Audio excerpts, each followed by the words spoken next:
Kondisi Nusantara. Pernah terpikir gak gimana rasanya hidup di Nusantara ratusan tahun lalu?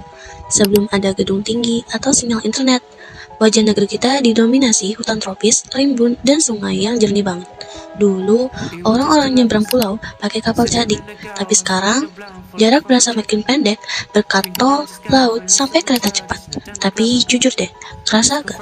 Meskipun sekarang kita serba modern, tantangannya adalah ruang hijau yang makin dikit dan interaksi sosial yang kadang berasa lebih hambar dibanding zaman gotong royong dulu.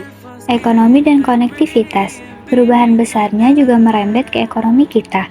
Kalau dulu, perdagangan cuma muter di pasar tradisional dan barter hasil bumi.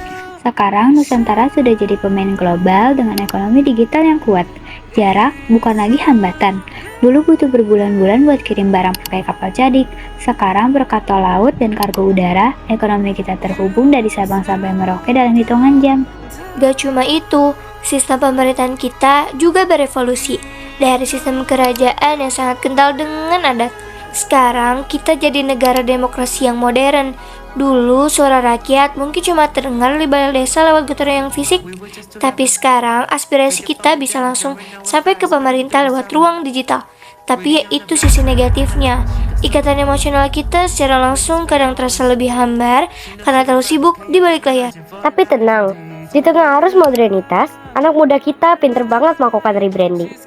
Lihat aja, gimana gaya berkain jadi tren streetwear dan lagu gamelan yang diremix jadi EDM.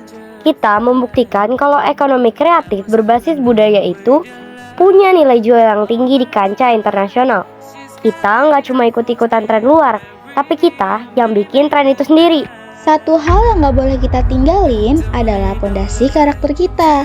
Lewat permainan tradisional kayak egrang atau gobak sodor, kita sebenarnya lagi baca sistem kepemimpinan dan strategi yang solid. Ini adalah cara Nusantara mendidik anak-anaknya tentang kerjasama tim, jauh sebelum dunia kerja mengenal istilah teamwork. Ini modal penting buat kita bersaing secara global. Jadi, meskipun ekonomi dan teknologi kita terus melesat, jangan sampai kita kehilangan jati diri. Solusinya, tetap lestarikan bahasa daerah, dukung produk lokal, dan terus berinovasi. Kita bisa kok jadi bangsa yang maju secara ekonomi dan pemerintahan, tapi tetap punya hati yang Nusantara banget. Gimana nih? Siap jadi bagian dari perubahan?